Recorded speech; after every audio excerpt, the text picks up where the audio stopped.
Good day, this is Terry Difazio, and you're watching Dial It Up.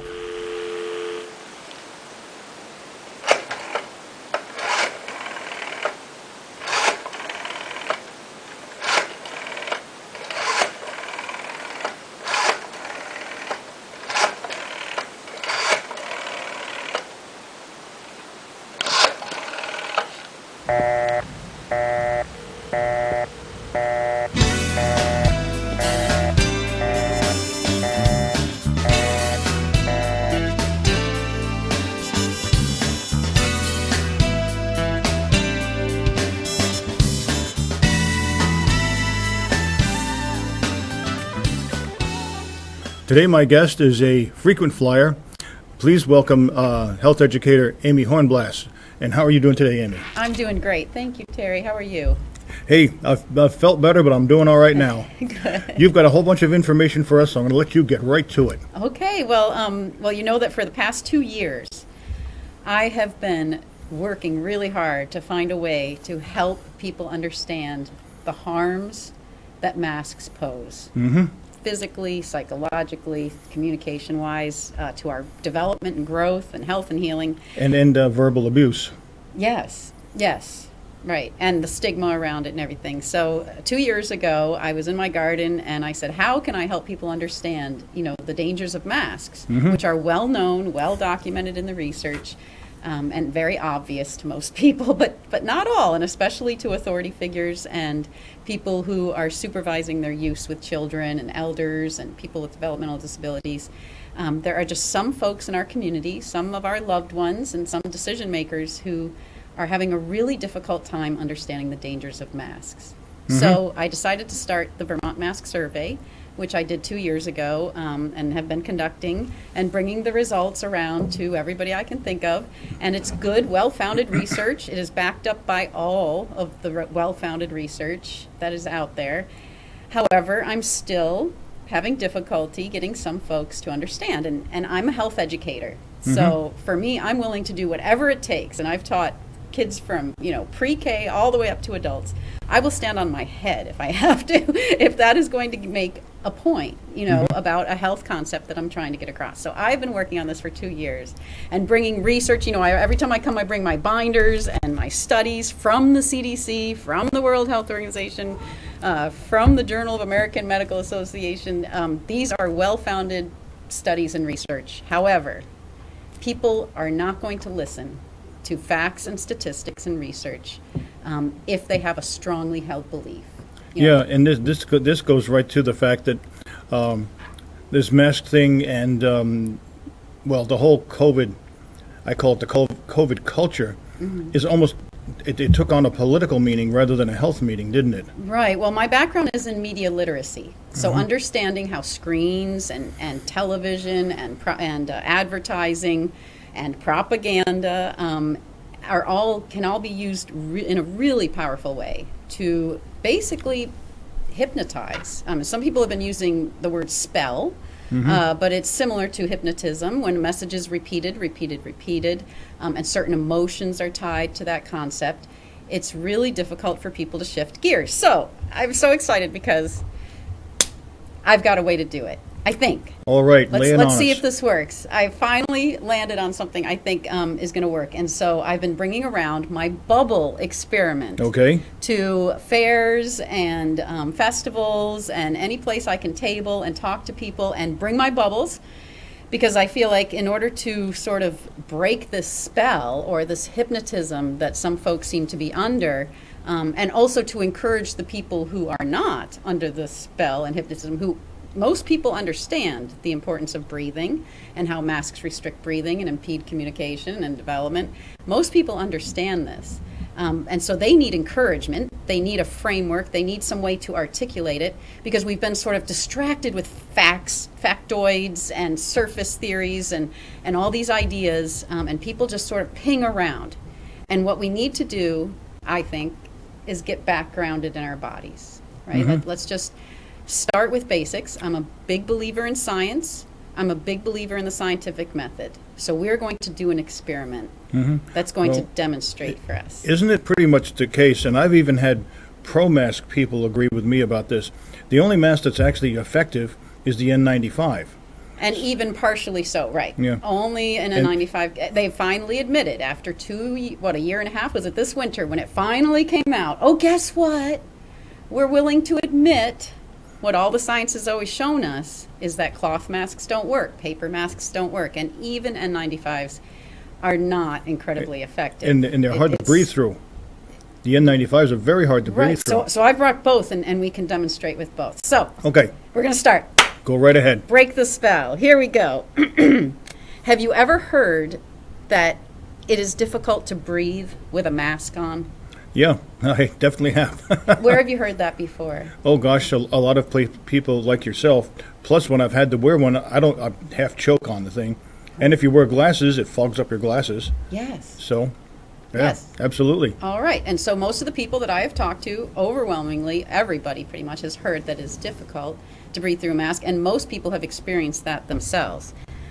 Would you like to try an experiment to better understand how a mask affects breathing? Sure. All right. So first of all, before we start, let's just set the groundwork. Why do we breathe? Why is it important? I think it has something to do with we need air. Yes, it's all around us, right? There's plentiful amounts of air, but how does it get in our bodies? We have to breathe, through our nose or mouth or whatever. Right. And what's the gas that we're trying to get to our cells? Oxygen. Oxygen, right. All of our cells in our body need oxygen. It's like a combustion process, right? Yep. In order to burn the glucose on a cellular level, every cell in our body needs oxygen. And do you know what the waste product is called, that gas that needs I believe it's nitrogen, isn't it? carbon I'm dioxide. sorry, carbon dioxide, yeah. Yep, no, good guess. So CO2, or carbon dioxide, needs to come out. So we're creating a waste product that is poisonous to our bodies if it does not come out. And then we need to also be bringing in oxygen. So with every breath, we are bringing in oxygen and releasing carbon dioxide. Super important for every cell in our body. How long can we go without oxygen? Probably a few minutes. Yeah, at most, At right? most, yeah. 30 seconds for most people for holding their breath completely, right? All right, and so our bodies are designed to live on the amount of air that we can breathe in and exhale in every normal breath. All right. Would you like to try blowing some bubbles? Sure, I can give it a try. All right, so here we go. I've got some, oops, those ones aren't open. Let me try these. Got some bubbles for you. Oh. There we go, and you can keep those. Those are going to be yours. Wow. Here, can I open them for you? They're a little tricky. I know. Everyone who participates gets a free bottle of bubbles. It's not coercion, though. It's totally just a gift. No, you're not supposed to drink it. No, I don't drink it. All right. So first we're going to blow some bubbles just to demonstrate how it feels to just blow bubbles normally. And I don't know how you feel. We're going to kind of clean the carpet here. So if you don't mind trying it, Terry, and see, is it very difficult to blow a bubble? Yeah, because I'm not very good at it. Ah. I'll try it again. Try it again. Mine isn't working. For some Yours reason. isn't working very well. Here we go. We'll trade. There. Yep. All right. How softly can you breathe and still make a bubble happen? How softly? Wow. Wow. Like barely, huh? I think I was blowing too hard. That's why my other one wasn't working. And you can blow too hard to make a bubble, right? So actually, it takes a really soft blow to make the bubbles happen. Right. All right. Would you like to try it again with a mask on? Sure. And Actually, I had one in my car, but I'll use whatever one you got. oh, okay. Are you willing to? Would you like Sure. to try one with a mask? All right. So, since I'm going to have you try just the paper blue one, and I'll try the N95 since that Okay. one's a little bit more difficult. Oh, have you ever heard that you should always clean your hands before you touch a mask? Yeah. Oh, yeah. You have heard that before? Yeah. How often do you see people doing that?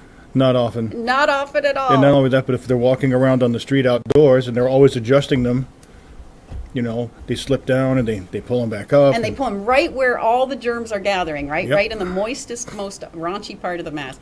And that is the biggest danger with masks, actually. One of the greatest dangers that we were warned about is that masks could actually spread more disease than they prevent. And that's what we're finding in the research that is coming out, is that there is a slight increase in COVID cases where masks are mandated. So I don't know, would you like to clean your hands? I have Burt's Bees hand wipes, and I have sanitizer. I've got hand sanitizer all over. Okay, and I'm going to do this just because I want to make sure that I am practicing all of There's an interesting point I've probably told you about, but for years I had a blockage in my nose, and I was catching sinus infections up to 6 a year. Yeah. And after I got that taken care of at Dartmouth-Hitchcock, when I had this cleaned out, I've probably since 1992 I've probably had 5 in all that time. Oh my goodness! And the doctor said the reason you're getting all these sinus infections is because germs get in there and they can't get out. Yes. Because you have a blockage. Yes, I've had one of those too. That's a really good point. It's called by the way, for all you viewers out there, it's called a bilateral internal turbinoplasty. Say that 5 times fast. No. I can do one more. We'll practice. Yeah, I made sure that I learned it because it is important for people to know. Yeah. And what it does, well, your septum is supposed to be shaped like dog's legs. Mm-hmm. Mine was S-shaped. Ooh. And that's just something that forms over years. Right. And so when I said that the research is showing that places where they mandate masks, including Dr. Levine's own study of Vermont, found that Vermonters who are wearing masks were more likely to spread viruses, including COVID. But that could be because of the bad hand hygiene, but correlation is not causation. There could be other causes, including rebreathing virus particles back into your body that you're trying to expel. And that is one thing that a lot of research is working on right now, too. And there's some exciting stuff coming out about that. I wish people would read the research. But anyway, we're trying to get you curious. So here we go. So we're going to put on our mask, don our masks here. There we go. Get my glasses. If you tuck your glasses over it, that tends to help it with the fogging. But you can tell who actually wears them all the time by the fact that they figured that one out. All right, so now we're going to try again. Yes. You can try that one again. Whoa, what's going on? I'm not getting anywhere. Nowhere. Nothing. Even with how softly you were able to blow and make it still happen before. Wow, what do you think is different? Well, I'm not sure. It might be the atmosphere, the hemisphere. Of course, it's the mask. I can't properly exhale with this thing on. Yeah. Sure it's not the solar flares doing this to us? The 5G, no. Well, I've heard weirder things, but you are correct. So I've done this with, about 100 people so far on the streets of Vermont. And no one so far, believe it or not, folks, nobody has been able to blow hard enough to get a bubble, okay? Now, people have said it's maybe because of the pressure, right? That you're not able to focus your breath so much. But, whoops, I got to get more juice on there. It doesn't take much directionality. And you can even blow it out the side of your mask, which people say, well, it's going out the side. You still can't blow a bubble that way. It's restricting breathing. There you go. Isn't that so much better? I know, I do want you to be able to take that off. So what's happening underneath this mask, okay, is the oxygen is not getting through to get into our cells. Also, the carbon dioxide is building up underneath, which is why, according to the World Health Organization, do not use a mask that is difficult to breathe through. Which makes all of them. According to the CDC, make sure breathing is easy. Would you say this is easy if you can't even blow out enough? I call it the NFL syndrome, not friggin' likely. Right, exactly. And so what's building up under here is CO2. And I happen to have, thanks to a good friend of mine, a CO2 monitor. Okay. So it's really difficult to talk with these things on. So this monitor is for monitoring CO2 in a space, because anywhere that we are where there is too much CO2, including just a room that we're in, can be dangerous for our health. So this CO2 monitor, I've checked it, usually outside the CO2, the parts per million of carbon dioxide is about 550. That's outside. That's plentiful, abundant oxygen. But once we come into an enclosed space, we're blocking that airflow. So the CO2 that we're exhaling is going to be building up, and no fresh air is coming in. So people use these to see if our classrooms or our offices or our workspaces have too much CO2 because that can lead to all kinds of well-known and well-documented problems. So an indoor space should be between 450 and 700. Your space is a little high. You're kind of on the border here of about 900, which is just under the limit. 1,000 is where it starts to get dangerous. It starts to be poor ventilation is what we would consider it. Poor ventilation. So I don't know if we do have an air conditioner running in here. Maybe the filter needs to be cleaned or something. Or It could be. also, I've noticed when I play with this at home, even just walking by it and stirring the air. It depends on the amount of movement in the room. When we're all sitting down, we're not stirring the air very much. But we're just under 1,000 here, Terry. And we don't want to get up above 1,000. We certainly don't want to get up above 1,500, which is OSHA's limits for indoor spaces, okay? This monitor only goes to 10,000. Okay, so we're talking about humans normally are either at 550 when we're outside. We're between 550 and 1,000 when we're inside. If we go over 1,000, we're going to start to probably over time start to feel some effects. If we go over 1,500, then we are over the OSHA limit. Let's see what happens under this mask. What do you say? Okay. Well, I'm going to do mine first, All right. if you don't mind. And then you can if you'd like to. Sure. But we'll be sharing this if that's okay with me. Sure. All right. So here we go. We're at about 9 something. And so we'll just talk. And it takes about 30 seconds or so or a minute for it to adjust to its new environment. And the trick is to get it on, tight and all that. But how's the numbers doing? You're at 946, 950, 953, 957. It's going 960, 968. It's going, you're at 1,100. It's going to start beeping when it gets to OSHA's limit. 1,200. You're up to 1,300, yeah. All right. So this is the unsafe, poor environment. Let's see. We are up to 1,000. Insufficient oxygen makes people sleepy, and the air may cause complaints. Over 2,000, the stagnant, old, muggy air can cause headache, drowsiness, distraction, so an inability to pay attention, and tachycardia and slight nausea. Yeah, you're way up over. You're up at 3,500. Oh my goodness. Well, I had to look up tachycardia, and tachycardia is the medical term for a heart rate over 100 beats a minute. So that is something that we do find in the research, is that we do find people's elevated heart rates. That's because my heart is having to work harder in order to pull in the air through this restriction. Just that added muscle use means that I need more oxygen, and I'm creating more carbon dioxide. Where is it at now? 8,200. Oh, okay. It only goes up to 10,000, so it's going to Well, you can get there. I know, it will get there eventually. So we're over that. Let's see. Now above 5,000 may cause serious anoxia. Anoxia is the absence or near absence of oxygen. Anoxia can injure the tissues of the body. You're at 10. 10. I'm there. All right. I broke. And it only took a few minutes. Only a few minutes, Terry.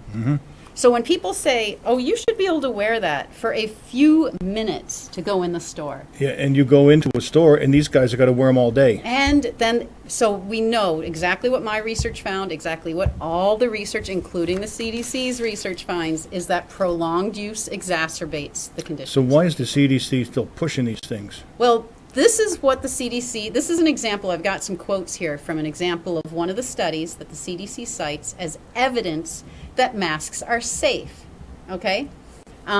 This comes from a study called Return to Training in the COVID-19 Era, the Physiological Effects of Face Masks During Exercise. Because you remember, everybody was eager to get back to the gyms and exercise as people are conscious about their health. They wanted to get back to stuff, and they were required to wear masks. Our youth were required to wear masks to play sports all the way through last winter. So we've got people not only working in masks, but also exercising in them. But here's what their study says, which the CDC is citing this study as evidence that they're safe. This is what the study found. Our findings demonstrate that physical activity with a face mask is associated with mild but significant rise in carbon dioxide, which is more prominent as the level of the workout increased. As shown in previous studies, wearing an N95 respirator during aerobic activity is associated with increased carbon dioxide in the exhaled breath at rest and at any level of exertion. Previous researchers found dead space carbon dioxide, so that's the carbon dioxide under the mask, and the oxygen levels under the mask were significantly above and below the workplace standards, which we just demonstrated that for y'all, that is exactly what it was. Prolonged exposure to mildly increased levels of carbon dioxide, mildly increased levels, is commonly referred to as sick building syndrome.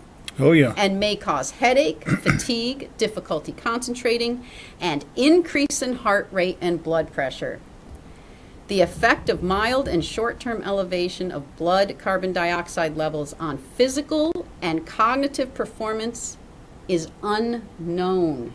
Terry, we don't know what the long-term effects. It would be unethical to conduct such a study. You know what I found was interesting last year and even the year before? You had National Football League players. The players are all out there huffing and puffing and wheezing and gasping, and they're not wearing masks, but everyone on the sideline is. Yeah. And like, what makes what's the sense of this? Right, and It the doesn't minute that really- they get off the field, they were supposed to, I know in the Olympics, they were supposed to put their masks back on. They're still catching their breath. I mean, subjects with obstructive lung disease, such as asthma or COPD and heart diseases, should undergo meticulous evaluation before attempting physical activity with a mask. And we know, because of N95s have very strict OSHA standards, and I am hoping that when we come back to school in the fall, if they want to have people wear masks, they're going to need to require an N95s, I'd imagine. They're the only thing we've agreed now. They're the only thing that might work. But we have OSHA standards in place for N95s. So now I'm hoping people will listen to what I've been trying to tell them for the last 2 years. They kept saying, well, these OSHA standards don't apply because these paper masks aren't what OSHA's talking about. Well, now they will. And OSHA has, what is this, like a 12-page questionnaire, a 10-page questionnaire. Before you can be required to wear one of those masks at work, Terry, you have to answer this entire questionnaire asking about all kinds of health conditions, all kinds of previous work experience, what other chemicals you may have been exposed to, before they require you to wear a mask. And then, if you answered yes to any of this, they need to be checking back with you and giving you physical evaluations all along the way. And if you have any of these symptoms like headaches, they need to remedy it immediately. We've had 2 years where people have been complaining through my survey and in any other avenue where they can to their bosses, to their teachers, to their doctors, I can't breathe with this mask on. And they've been told, oh well, right? You're fired. Right.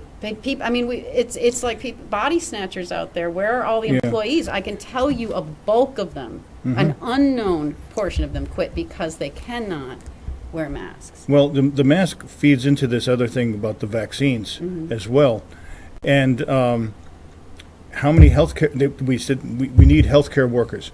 And some of them said, I'm not taking that vaccine because I don't trust it. And they get fired. So there goes your healthcare workers. Yeah. And to me, that doesn't make sense. Right. What clued me in originally about this was, it's a virus, and it's a bad one. We've had bad ones before. We've had AIDS, we've had SARS, we've had H1N1, and we seem to have gotten through all of those. The death rate for what was it, Ebola was 50%, but nobody went into a frenzy over that. So, in my opinion, it seems to me this thing that Klaus Schwab wrote about in his book, The Great Reset, this is all a part of it, is to get us to submit. And, and some people went right along with it. Right. And some people, I mean, I've even read, one guy said that I'm wearing a double mask for the next 5 years when I leave my house. Well, lucky for you, because I want to breathe, and I'm not going to buy into this. Right. I mean, it should definitely have always been a choice. There's no way that we should be mandating people to wear masks against their will. Not just the physical harm, you have psychological harm. I really feel like this whole fear campaign that's been going on around COVID for the last few years has been triggering people's trauma. My background is in working with people with trauma, and this has just brought up their past experiences of not having control, over their bodies, not having control over their lives. Well, you know what I've noticed, that for right after World War II, the medical profession went out of its way to control everybody. And some of lobotomies were rampant. Yeah. Shock therapy was rampant. And the Army did it. Forceps. We could name them a Yeah. whole bunch of medical And disasters. so now the pendulum swung back and people were saying no, and Right. now it's starting to swing back in their favor again. They're starting to exert their pressure again. And unfortunately, being medical people, they sort of have more influence, you know. And that's why I really worry about kids. Because I know how impressionable children are. And if they have been being told by their teachers, by their parents, by the school, by authority, by TV, by the media, if you watch children's media, there's a lot of propaganda in there. I was even watching a children's video, and I happened to see one screen. It was a video about elephants. And all of a sudden, I saw a cartoon image of a family, everybody wearing masks. Yeah. And it only lasted long enough that I could see it, but how often is that slipped in subliminally? Well, subliminally, and yeah. so I'm so heartbroken because I see some of my former students. I've had thousands and thousands and thousands of students over the years because I've taught in many schools, and wherever I teach health, I teach all the students in the school, right? Yep. And so I keep running into them all over the community, and a few of them are still wearing masks. And I still see them. As a matter of fact, for a while, it isn't happening anymore. But go over to Burlington, people were mandated to wear masks outdoors. Yes, even. right. I saw a child trying to run in the park in Burlington with his dad with a mask on. The poor kid could not run. He kept leaning against trees and going like this. And I don't know. See, this is the part where people are not seeing what's right in front of their faces, right? That is true. People are not listening to their own bodies. They're not looking right under their nose. They're not even considering their nose. I mean, I'm asking people to just look at your nose. Our nose is an amazing filtration device. It filters the air. It moistens the air. It takes care of us. It cleans the air. We need to let it do its job. Absolutely. If we put a filter over our nose, it's like putting a mask over your carburetor in your car, right? Or if your air filter in your car is only dirty, look what that can do to your engine, which is built out of steel. Yep. We're for sure. talking about tender mucous membranes inside of our sinuses. We have research that shows on medical providers, when they wear masks, their nasal passages, the shape of them changes. And that change remains for a period of time after they take off the mask. Absolutely. So these are structural changes. These are cells in our body that are not going to get the oxygen that they need. What Absolutely. happens to cells when they don't get the oxygen they need? Well, they die. They die. They mutate or they die. Mutate or become cancerous, right? The whole Krebs cycle, the whole breaking down of the glucose, the little nuclear power plant that is in every one of our cells that breaks down sugar and turns it into fuel. That process, when it's under stress, it starts to misfire. And that's what can cause cancers and things like that.